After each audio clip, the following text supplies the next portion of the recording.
Everybody ready for the Mind Dog, the Magnificent Show? Start the clock!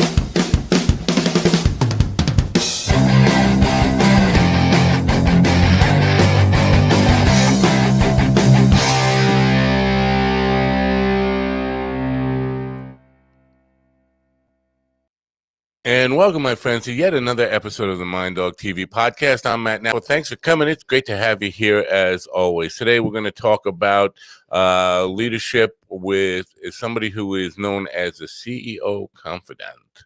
I'm very interested to have this conversation because it not only has to do with helping people better run their businesses and improve their bottom line, but a little bit about philanthropy, which I'm always interested in. So we're going to talk about that today, and I'm very excited to get to that. First, I want to start with an explanation of sorts, and I guess some kind of an apology. Oh, we're having some issues in the background. I will get to that in just a minute. First, I need to kind of talk about the issues from last night. If you're looking for last night's program and wondering what happened, I scraped it. We did, and 230 episodes that we've done so far, had some great guests on, some really powerful people, some entertaining people, some really funny people, some people with just some great insights. And then last night happened, and I take full responsibility for it. But my guest last night was beyond strange, weird, abusive, and a lot of other things that we won't get into. But so I decided not to create the podcast from last night's programs, and I pulled down all the video of it from the live stream so that they won't go live. So if you're looking for them, that's the explanation, and I do apologize for that. It won't happen again. We will do a much better job of vetting people like that before they get on the program, and all the responsibility, of course, falls on me. I know the guy who produced the program last night was feeling really bad about it, like it was his fault. No, it all falls on me. The buck stops here. That was my bad call. And I thought we were going to talk about his film career, the guest film career, but that did not happen. So I am aware that this kind of talk may get people curious and want to know more about it. Just know that it won't be online at all, and you won't be able to find it. We're going to try to scrape it from our memory bank.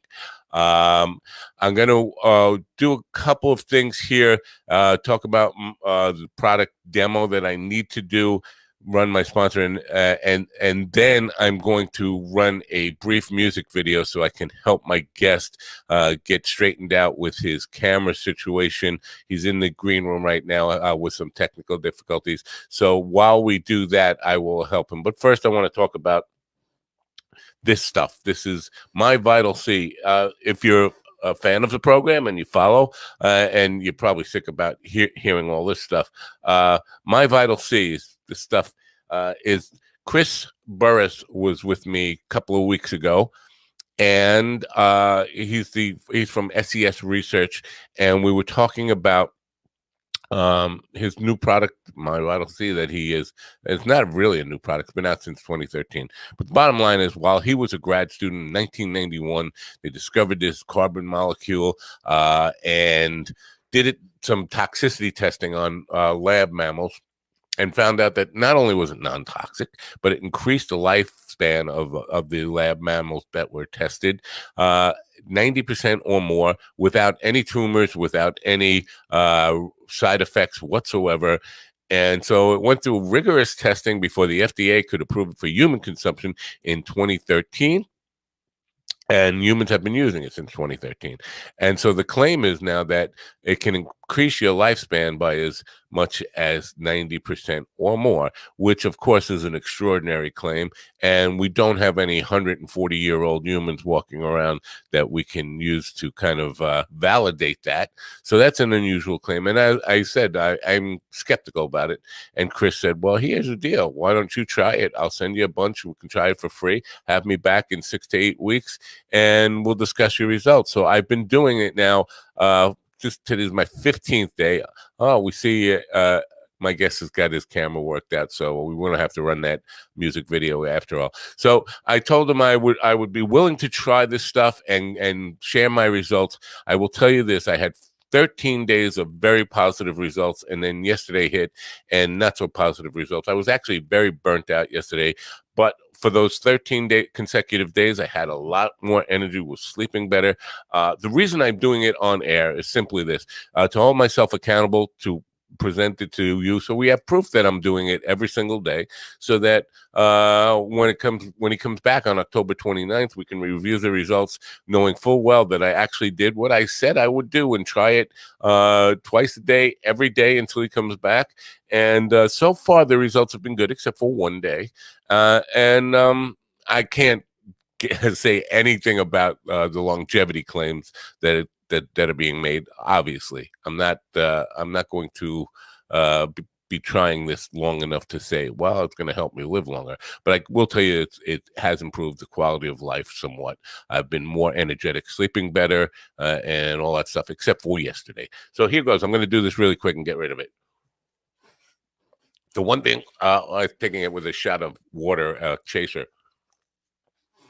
The one thing I will recommend to him when he comes back, is that we got to do something about making it taste better. You know, they can make cough syrup taste better for people who have a tough time with cough syrup. They should be able to do something with that because it's god awful.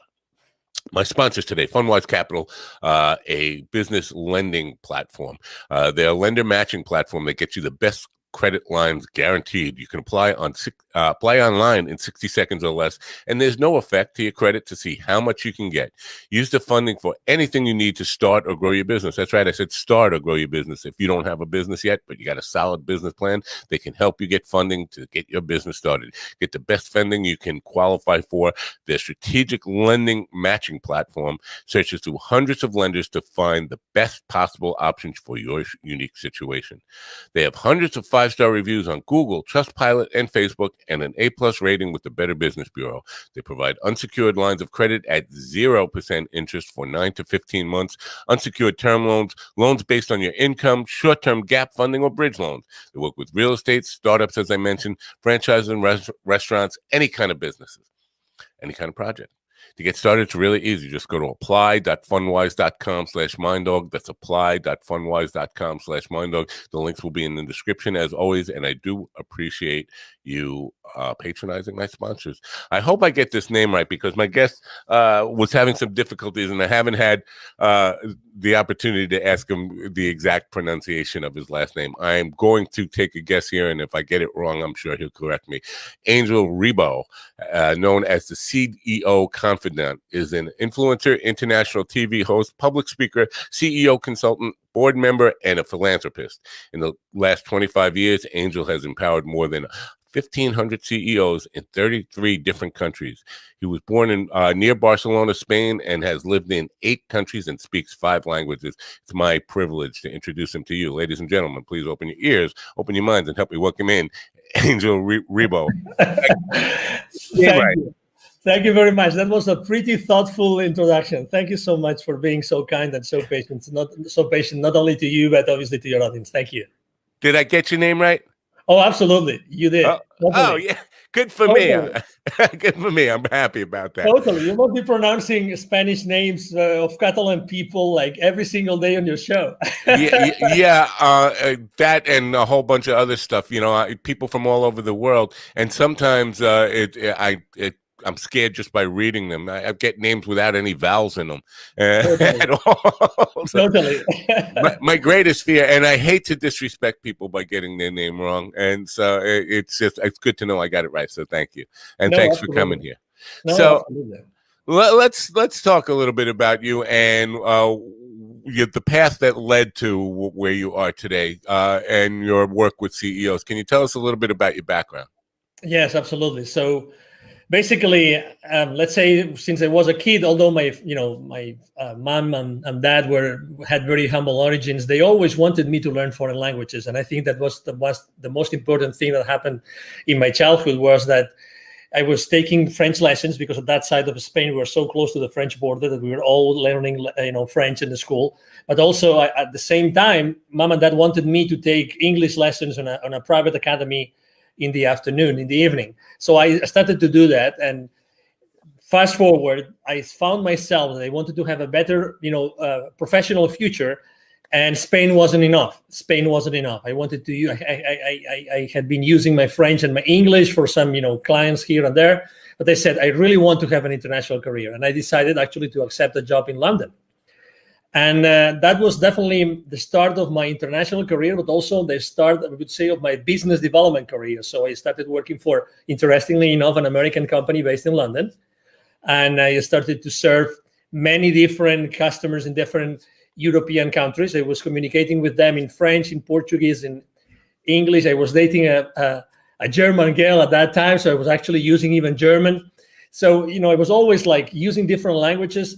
And fast forward, I always was traveling. I was literally, I think I've closed business in more than 33 countries, working with this many companies. And I was always doing the same thing. So I was always helping my employers to develop their businesses, to develop like distribution channels, indirect sales models, reseller channels, these kind of things on those countries.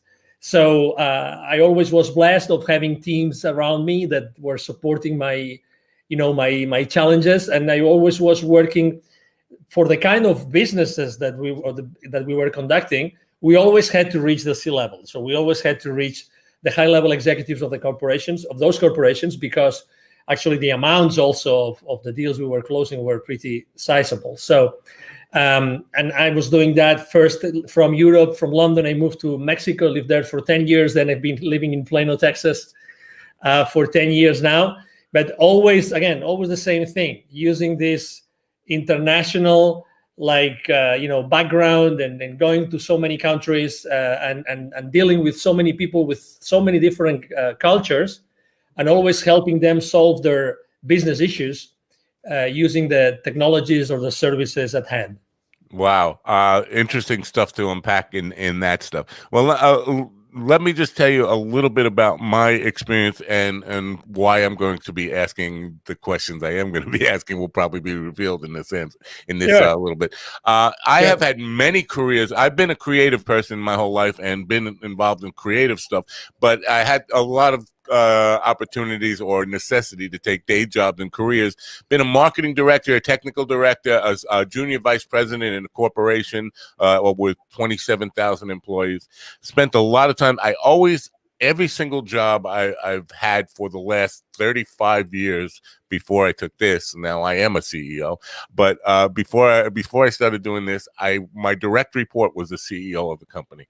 And what I found is, at least here in America, now you work internationally, so it might not be the same, and I've had probably 7 or 8 that I thought about last night, where I reported directly to the CEO, and the CEO was the most out of touch with the culture of his own company, the one who really did not understand what the people underneath them were doing, what their culture was, or what their mission really was, and what drove them. I find that to be epidemic, and with talking with business leaders on this podcast, it seems to be holding true in the United States. So why is it that I understand the CEO is the decision maker and the guy who's going to sign your check, but why is it you start there? Why not with the people who are really running the company, like the junior vice presidents and those people who really have their pulse on the company? Are you asking me why do I stop with the CEOs? Yes. Is that your question? Yes. Well, let me tell you, I don't stop. Okay. I don't stop. So, I've been working with them. I've been helping them. I have been empowering them. But, and you just answered the question. The reason is, you just said it. They signed a check. There's the board, right? There's the board. There's the CEO. There's the leadership team, right? Right. And there's this gap. Typically, CEOs and boards are pretty aligned. Okay, let's put it this way: they're very aligned. Right. There's starting to be a gap between the CEO and his leadership team. Oh my Lord, the gap between the leadership team and the rest of the company is huge. Right. So that's why, due to the fact that we had to deal with these large projects and these large amounts and everything, large dollar amounts and everything, I had to necessarily work with them to have the sign off. But the nitty gritty, the dirty work, obviously was done with the leadership team, and most importantly with what I call the business operators, the rest of business operators. But I am totally with you. And you know what? I think that I think that as soon as business operators start to be aware of the implications of what they do, and actually the CEOs empower their business operators to do that, to know the exact, the consequences of their business decisions while they work there, this gap that you just mentioned, this lack of, oh my God, I see all these people in the company, but at the top, maybe it's not that clear what these other guys should be doing. Right. That thing that you experience yourself like firsthand, it happens every single day. Every single day. So first identify the gaps and then do something about it. So then the follow-up question, if I may, actually, I might even ask that question to you, which is, why wouldn't the CEOs take action? Right. Why wouldn't they do it? Right. Why wouldn't they do it? So if they're already aligned, it's because maybe they think that, I have a business partner. His name is Neville Joffe. He has this amazing motto that he follows. So he calls him Nevilism. It's revenues are vanity. Revenues are vanity. Okay. That's a good one. I like that. Profits are sanity, and cash flows are reality. Okay. Yeah. Do you hear that? Yes. Okay. Absolutely. So how many? Let me ask you a question, or even let me ask you a second follow-up question. When you meet with the board, do you actually talk about revenues and market share, or rather talk about how did you make your company more profitable thanks to deploying a culture that everybody is engaged with and that keeps everybody accountable the right way? Let me emphasize that, the right way. Right. Well, I would probably, I'm not sure if I'm going to get this right, but I'm going to guess it. Most CEOs are just talking about the bottom line, profits, and all that stuff, and not really concentrating on how to improve the culture and productivity the right way. It's like that famous, that very famous visual of an iceberg in which you only see the peak, you see the peak, of the iceberg, but what about the rest? What's going on in the organization? Right. So there's a lot of things going on in the organization, a lot of things. And actually, right now, with everything that's going on in the world, with all this, with the current state of affairs, I think that most of those inefficiencies, most of these issues are coming to the surface. And me having worked internationally, obviously, immediately you start thinking, what about diversity? Diversity of cultures, diversity of people, diversity of religions, of sexual orientations, all this diversity. I talk to C-levels every week. I was talking to a couple of headhunters the other day, and he said, I can't cope, listen to this, I can't cope with the number of requests I get of chief diversity officers right now. Wow. Chief diversity officers. I don't know where to find them. Well, I can find them easily, but where are those experienced people that have worked internationally, that have embraced this culture, really know how to deal with a mix of cultures, with a melting pot of cultures that are going to help you create efficiencies inside your corporation?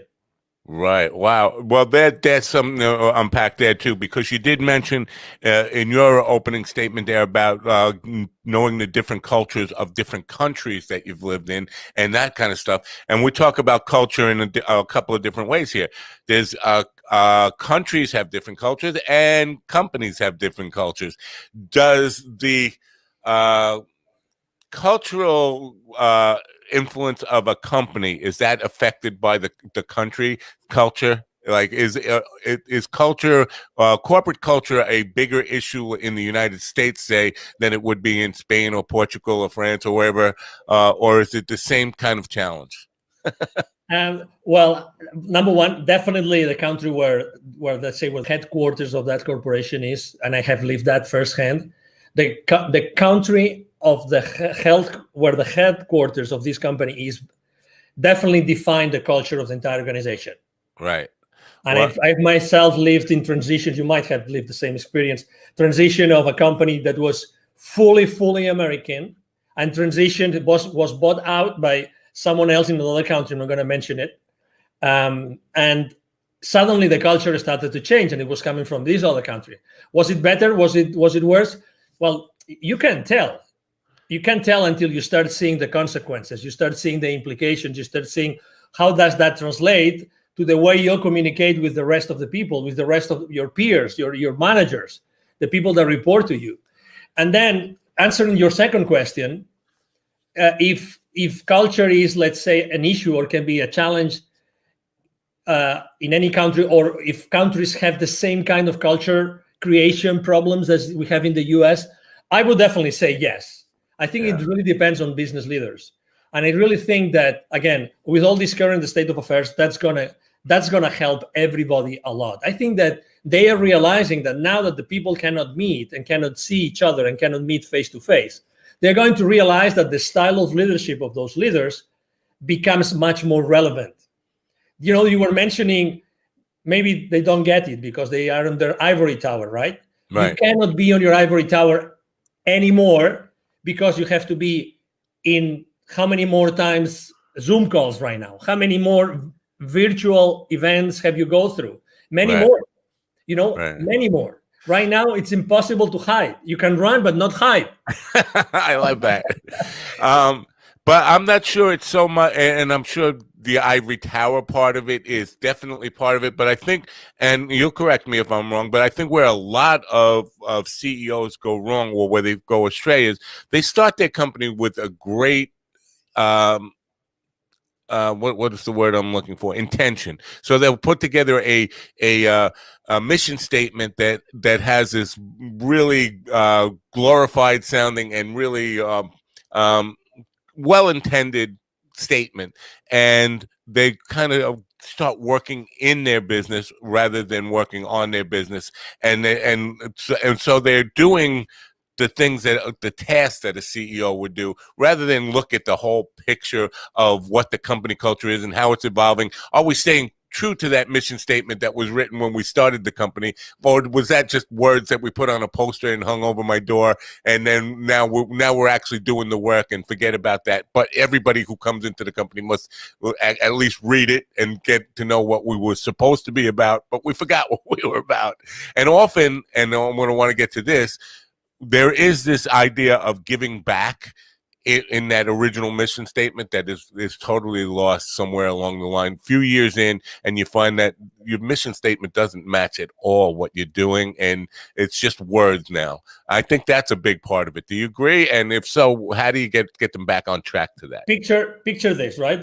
Let's say we have a startup CEO in front of us. Okay, so it's a small company, fired up, this new concept, this new idea, they thrive over time, right? And they become this monster, right? There's 10,000 employees or company employees. One of the main differences that are lost in translation is the communication. Is the CEO still listening? Is the CEO still going around? Is the CEO still open to suggestions, open to listening? And I think that communication is one of the most important issues here. Definitely. Because are they open to receive? You know, it sounds like a self-help kind of tagline, but are they open to receive? Are they open to receive? If you start looking at you've been a CEO, you reported to CEOs, what if you started to look at all the skills of everyone at the company, all the skills, not even the work-related skills? What could you do with those to make that environment even more engaging and more creative and even more even enticing to one another? it's like helping and caring for one another. So that's what it's lost. It's lost the ability or the willingness to listen to be open to receive what the rest of the organization is telling them. That's what you perceive. That's what I perceive. I perceive the same thing. Also, let me tell you that I don't think there are good or bad CEOs, or one strategy is good and the other is bad. I don't think so. I think that it's more what the CEO does with it. What do they do with it? I've seen the same strategy work for one CEO and fail with the other. Why? How was their team following them? Right. How were the different levels of management following them? Did they know? You talk about the mission. Mission is nice, but if you asked, take any Fortune 5,000 companies, employees, take all those, I don't know, millions of employees, ask them, what's your company's mission? Would you guess a percentage? Would you guess a percentage of employees that would get their own company mission right? Probably very small. Very small, exactly. I stayed with the last employer I worked for 11 years. 11 years. I was, the mission statement changed probably 2 or 3 times, maybe more throughout these 11 years. But regardless, let me tell you, I was repeating that mission statement on every single sales presentation to my clients or business partners, whatever that was. Again, do I remember that mission statement today? Right. I completely forgot. Right. So it's not only having one, it's also how the employees we are going to engage onto that mission statement. I honestly think that mission statements should be like effortlessly learned.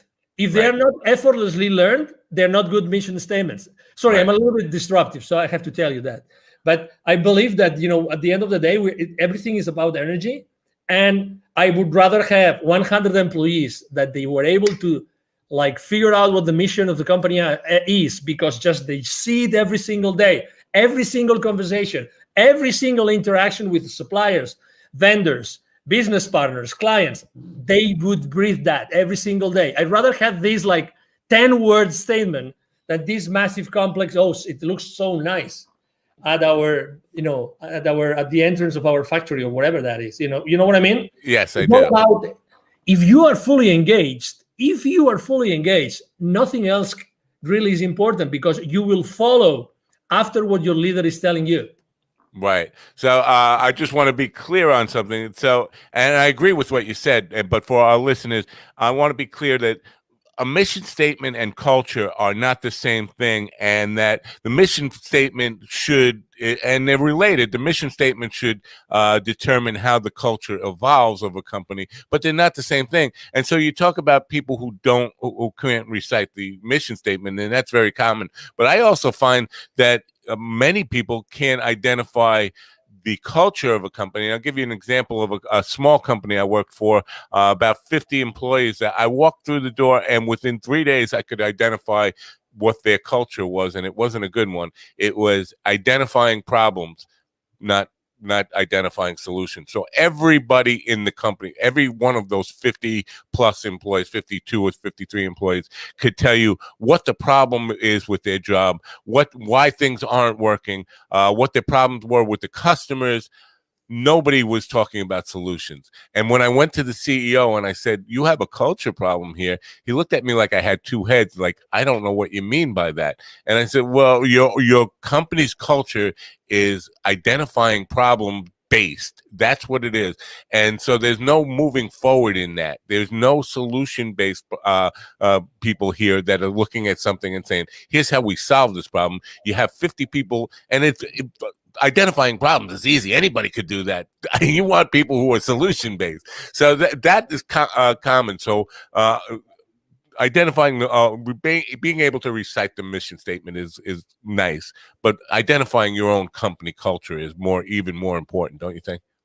Oh yeah, I agree totally. What I was trying to say is that there's this disconnect, right? How many hundreds of thousands or millions of dollars have been spent just in our country hiring someone to come up with a wonderful mission statement? Would you agree with that? Yes. Yeah. So I guess there's a reason to do that, right? I mean, I guess there's a reason, because, we want to make sure it's the most, people get excited about it, and everybody is behind this mission statement. But again, at the end of the day, it doesn't have a real impact in the company. But Right. I agree with you completely. I mean, culture is something which is more difficult to create. It takes time. It's built every single day with every single thing that happens inside the corporation or inside the company, even if the companies are small, and that determines your willingness to be there or not. You said you just joined, you identified the culture, you went to the CEO, you told him something. Well, let me tell you, you were really lucky, because he or she could have told you, I didn't hire you to do this. Right, yeah.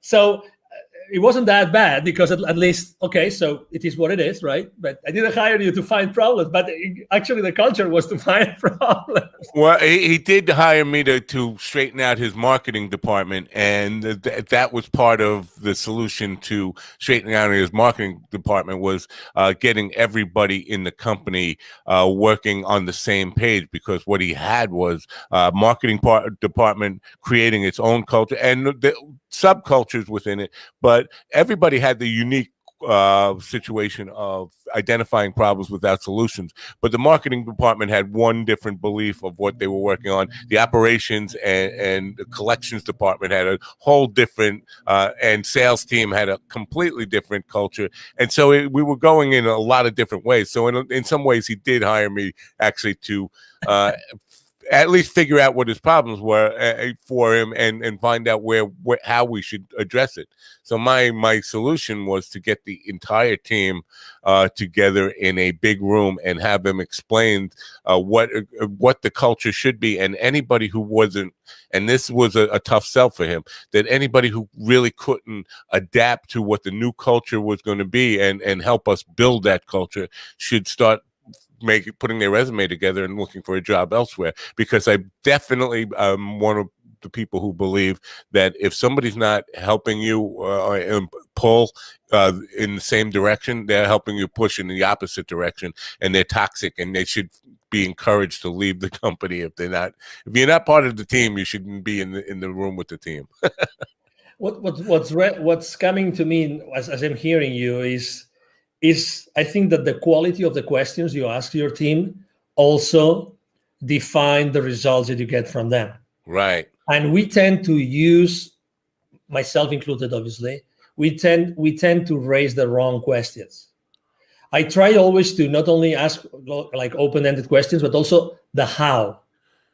So the how. So, okay, so we know that there are all these issues, all these cultural issues. We know there's these issues, these problems here that we have to interact with the rest of the organization. At the end of the day, marketing is it's the first stop to the world, to the audience. We want to approach them. We want to have them feel.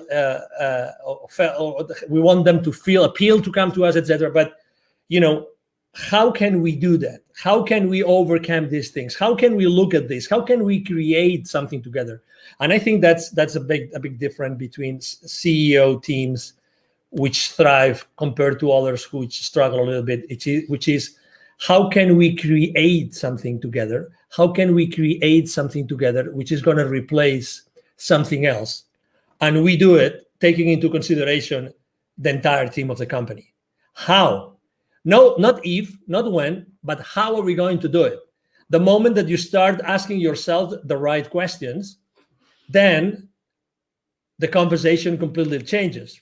And I'm sure that in this particular case that you just described, which is amazing, it's really like you were extremely blessed to be at that position because you had to fix that thing, right? You were hired to do that.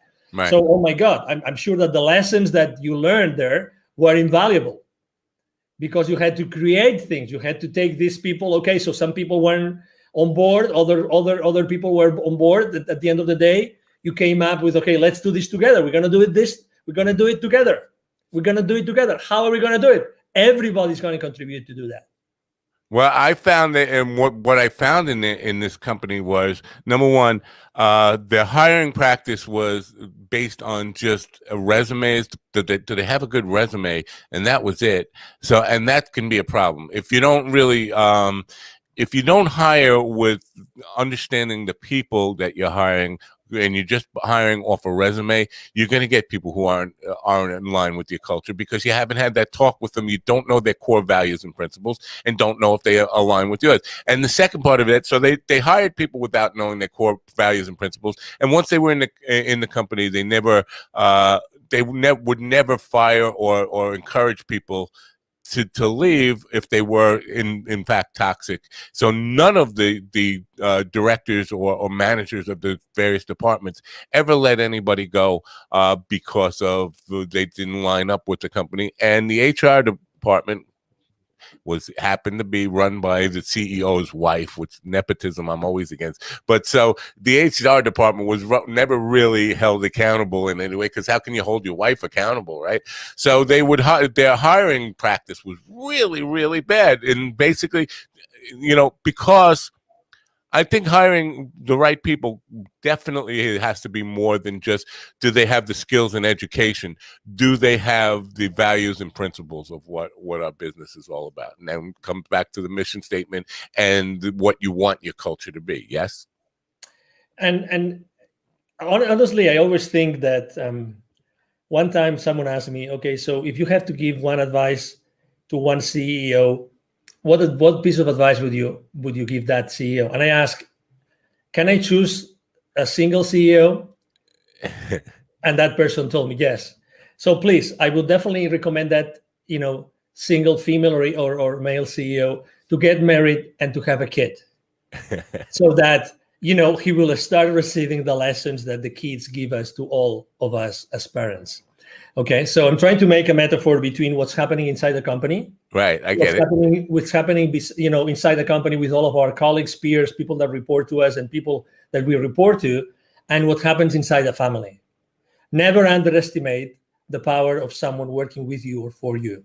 Never, ever underestimate that part, ever. Because there's always something that can happen. There's always some experience, some part of the creation process that you are undertaking with them to create, in this case, for instance, a new marketing strategy that can change this, can change the future for that company forever. So I see the same thing. So I understand it's true. I mean, not every company is hiring, for attitude, let's put it this way. How important is the attitude? If someone is willing to change, if someone is enthusiastic, if someone brings to the company every single day, they are pumped, they're fired up. Let's do it. I make mistakes, but I move on. I respect everybody. I honor the support I get from everybody.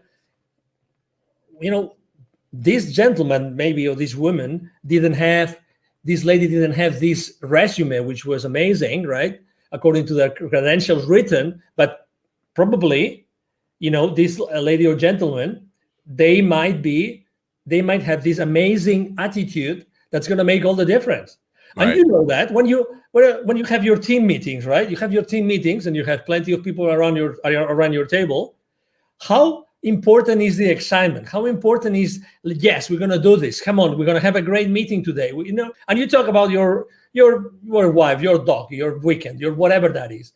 This is really, and again, this is something I'm seeing today. I think that we have to bring our personal life more into our business world. Listen what I'm saying. I agree. Yes. Honestly, I mean, even if we are now working remotely, it doesn't matter. Hey, we are human beings. Why do we have to leave our human personal life out the door when we get into the building, our company building? Hey, we are human beings, and I'm going to be a much better contributor to your team as much as I feel recognized and as I feel that I'm a human being that you really take consideration after, or you are considerate with me. If that happens, I'm going to give you 1,000% every single day. Why separating those two things? Why? What are we trying to accomplish? Again, I honestly think that right now there's a lot of things, there's a lot of moving pieces inside corporations. I've seen a lot of CEOs these past months, and a lot of C-level executives that they have tried to find the right place, and I'm not talking about the job. I'm trying just in the same place where they are right now. They're trying to see, okay, so what's the best thing to do right now? Right. I mean, I had to deal, probably you had too. I had to deal with the crisis in 2001 and with the crisis in 2008, 2009. I had to deal with those crises myself with my teams. So, but this one is a different thing. So people, regardless of how powerful their companies are, they're human beings, and they're still figuring out what is going to happen in the future. How are we going to have to handle this? Human relationships remotely, all these things. And I think that this is already starting to happen, which is, again, the separation between the personal world and the business world is going to be non-existent. Really. Right. It's going to be non-existent. I think that's a great bridge to the next thing that I want to talk to you about, because I know that you practice what you preach in this idea of giving back and philanthropy. And I think when you do that, when you include philanthropy as part of your company culture, you get people who have passionate about causes in their personal lives now putting that energy of that passion from whatever the causes are into your company and help building. Can you talk about that? Totally. And not only that, because imagine that that some of your direct reports or colleagues or even supervisors, that they're going through something which is really hard for them. Right. Right now, for instance, death is on the news. Like, death is everywhere. Right. Someone that is suffering from something. So just having a reconforting conversation with someone can make a big difference. Just this small conversation, 30-second conversation. Hey, I don't know what's going on. I perceive that something is wrong. Hey, I'm here. Even if it's your boss, why not? Why not? I'm here to support you. I'm here to be there with you. So again, become more human.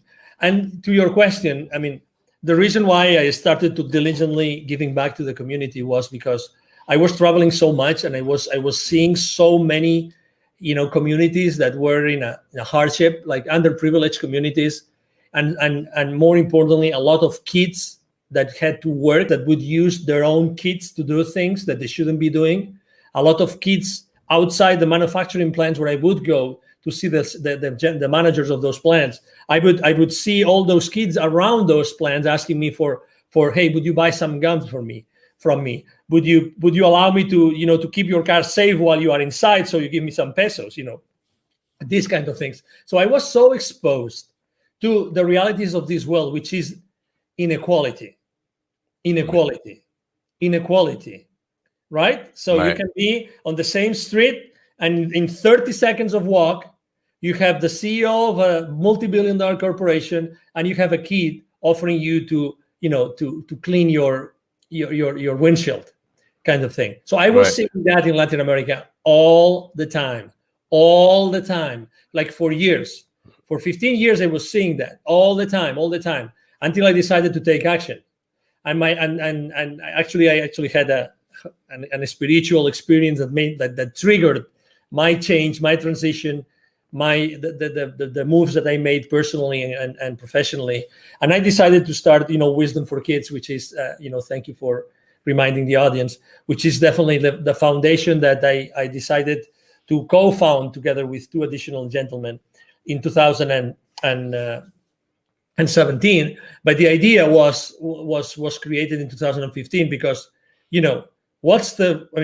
why are we here? Why are we doing so many things for so many people, but how are we really making sure that this inequality, that these kids, in America, there are 170 million kids. That's data from the UNICEF 2012. 170. 81 million live in poverty. 81 million. Wow. 81 million live in poverty. Okay, so wow. I mean, that means that every time you see two Latin American kids, the likelihood of one of them being poor is high. Right now, obviously, after everything that is happening in the world, probably the amount of kids that live in poverty has dramatically increased. Of these 81 million kids, 22 million do not have access to drinking water. Clean water is a big one. Exactly. Yeah. 22 million. I mean, 22 million.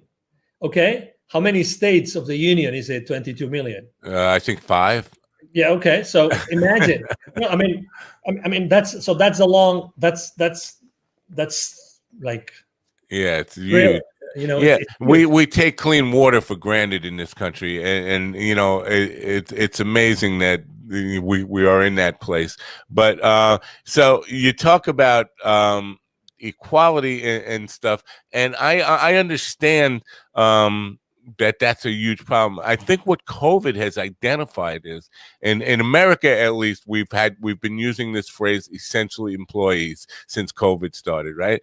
And it kind of identifies, oddly enough, the essential employees are the people who are least compensated in a lot of cases. So we don't see the CEO as the essential employee in a lot of ways. The people who are out there stocking the shelves, the people who are out there working in hospitals, the paramedics, the police officers,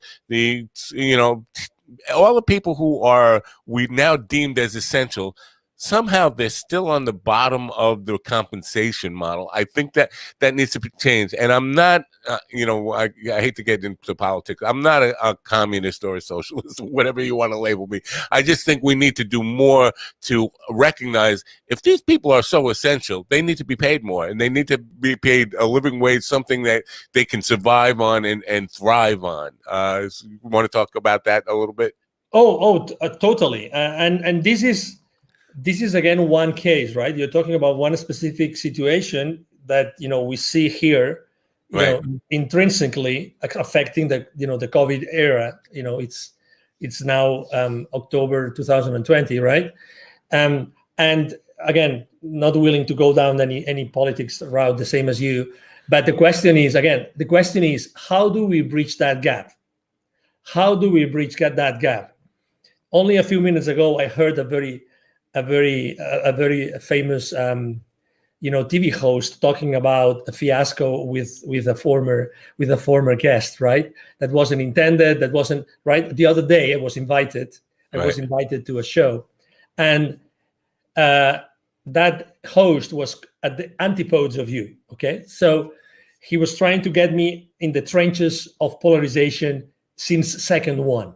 It's like, I want you to say this, and you have to say it like this, and I want you to know your opinion. And I was all the time saying, I understand that you want to know my opinion. This is my opinion. My opinion is that someone has to be in the middle bridging, building bridges.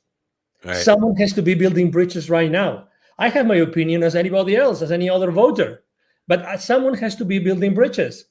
You and I, we're both public figures. We both have we have something to do with the world. We love to be here. We love exposure, but also because of a mission. Right. We both have a mission. We both want to do good in the world. We want to do good in the business community with the entrepreneurs, the increasing number of entrepreneurs, right now in the world. But someone has to lay down those foundations and build those bridges. And that's where people are going to find me. They're going to find me in these places where I'm trying to be compassionate with everybody. Because again, compassion, it's the same thing.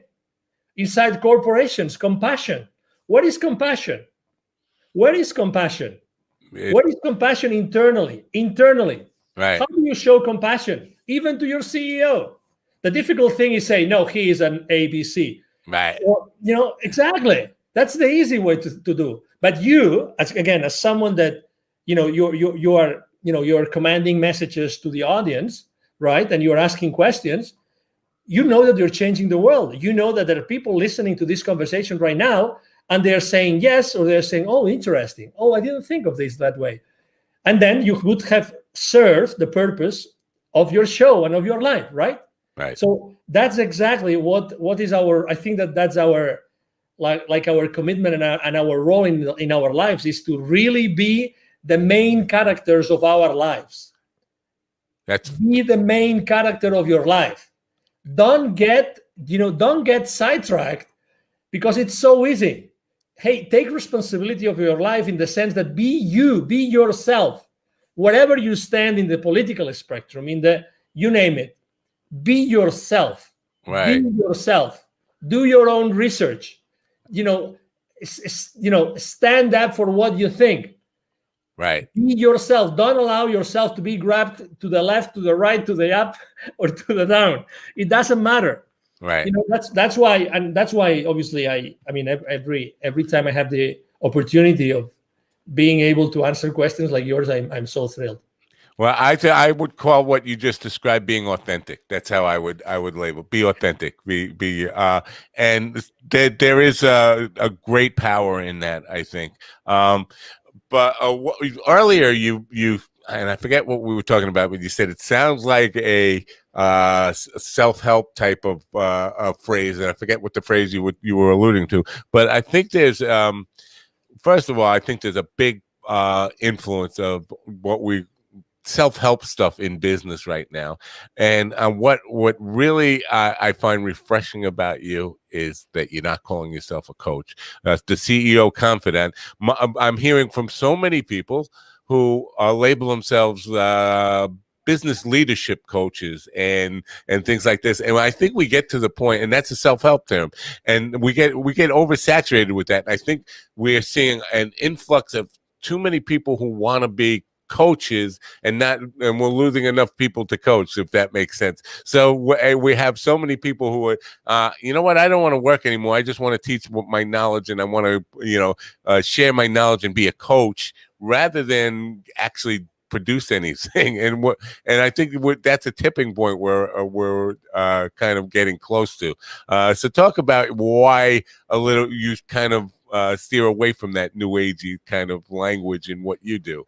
Yeah, obviously I've made that mistake myself. I've seen. Okay. So, all right, but yeah, not anymore. I mean, I don't call myself. Other people call me that because I was just being myself, and being authentic, and I had some other people that were following me, and I was blessed to do that the same as you, right? Right. But it's the other people who have to decide if that's a role and their concept of that of the word coach resonates, or is me, or it's not. In reality, I think that the most important thing is always to be yourself consistently, so the other people can learn and decide if they want to learn from you or they want to follow you. If they feel satisfied, they feel happy, they feel comfortable being with you or following you, let's say. So right. Are there a lot of people calling themselves coaches and maybe they're not coaches or they don't know what they do? I mean, I've been there. I've made mistakes. I've been fragile. I've done lots of things that they should have never done. And obviously a lot of people right now need to make, their ends meet, right? They have to have their ends meet, and they have to teach and everything. But I'd rather be teaching. I'd rather be teaching and training, let's say, than being coaching. Although I recognize that asking questions is the most powerful way to get into someone or something. Right. Asking powerful questions. Powerful questions. I agree. Definitely. Asking powerful questions. So, and because you are a host, so I mean, you do this every day, and you are asking me questions, obviously, that are making me think and consider my own reality from a different point of view.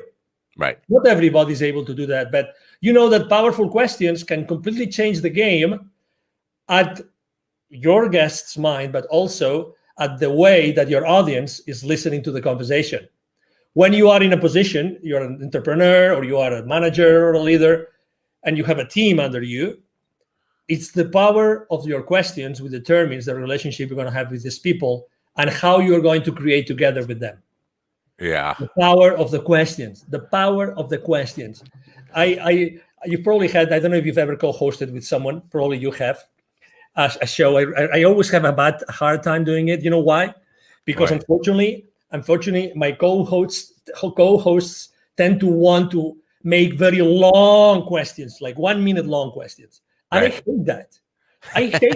I invited someone because I want my audience to learn from that person. If they want to learn from me something, they have two options. They will ask me questions, or they will get into one of my monologues online. You know what I mean? Yes, I do. I want to stay away from there, but I still want to ask difficult questions. And sometimes I get comments from my audience, the same as you probably.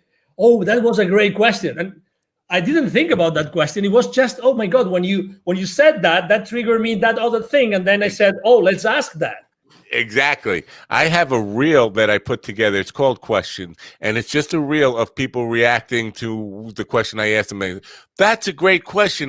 Nobody's ever asked me that before, and that kind of. And it's just one after another of that. And that I take great pride in that. When I get a guest to say that's a great question, I have to think about that. I say, I know I've done my job. I know I've done what I'm supposed to be doing here. I made them think about something rather than just route answers that you answer in every interview one after another. So I appreciate that answer. And you talked about, and I just want to address something you said earlier about empathy or sympathy or compassion is the word you use for your CEO. Somebody who was on about 2 weeks ago, I guess now, said to me that she was reading off statistics, and she said 71% of people working in America said they would take a pay cut if it meant they get their CEO fired. And I'm thinking, wow, that's a problem. That's a problem within yourself. And so instead of trying to get your CEO fired, maybe you should be asking yourself the question, how can I get the CEO to hear me and appreciate and just acknowledge that my ideas, not my input and ideas, not necessarily find a path, but I think most people just want to be heard by the CEO and understand that they know what your concerns are and have heard them and are thinking about them. Yes?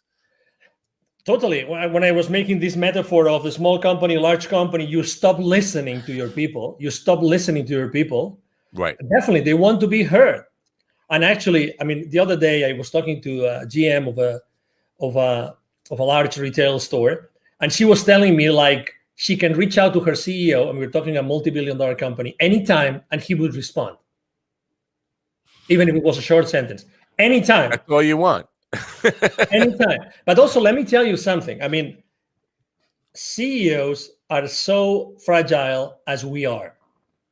They are human beings as we are. They have had the experience that they have had, and they have learned what they have learned. Okay, so I think that also compassion is a two-way street. So what if the problem is that, I don't know, this CEO doesn't have a good communication team? Maybe Right. the CEO doesn't know how to communicate properly. There's a lot of things. Again, we are in a fast world that do not allow us to stop and think. So what are the reasons why this CEO is doing that? Right? So I think there's a two-way street. And again, I'm not here to defend anybody. What I'm trying to say is, I get you. Oh my God, we are always burning bridges. Why not taking some more time to try to build one or try to understand the other position? Which is exactly why we're not looking, we're not watching news, we're not going to social media, blah, blah, blah, whatever, Are we really making an effort? I mean, you could conduct a survey. I'll try to do the same thing. How many good friends of yours are not friends of yours anymore since COVID started for any reason? Oh yeah, probably 10. How many? How many? Okay, so, and I don't want to mention any name or any public figure, but oh my God, we are allowing this to happen. We are allowing ourselves that to happen, and probably one of those 10 or my 10. Oh my God, we've had so many great times together. Having a blast doing something, going to a game, going to a party, going to a meal, whatever. But now everybody's so entrenched that no, that's impossible. Oh, come on, give me a break. Give me a break. Give yourself a break.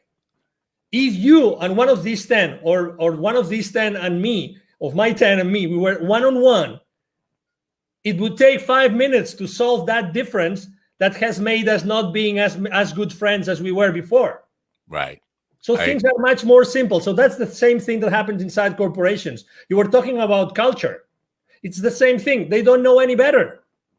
So that's why, listen, open yourself to listening. Open yourself, and the CEO can obviously open yourself to listen to other options. How can he start building a culture? And look for the help of other, trainers, of other teachers, of other CEOs, of other people that have done this consistently with good results. Are you an optimist? Oh, I am totally. Good. It's good to hear. I like when people don't even hesitate for that question, and they come back with. And usually, it's they don't hesitate and they come back with, "I'm a realist, not an optimist." But I appreciate an affirmative, quick answer, no matter what. So I have your link follow up on the screen. I'm thinking that's the best way for people to Yes. find out more about you and get involved with you. Well, and it will be in the description, of course. What is the best route for people who want to know more about you or get involved with you? It'll get you involved in their business. Thank you very much. The easiest way is, you see my name here, right? Angel Ribo. So my email address is very easy.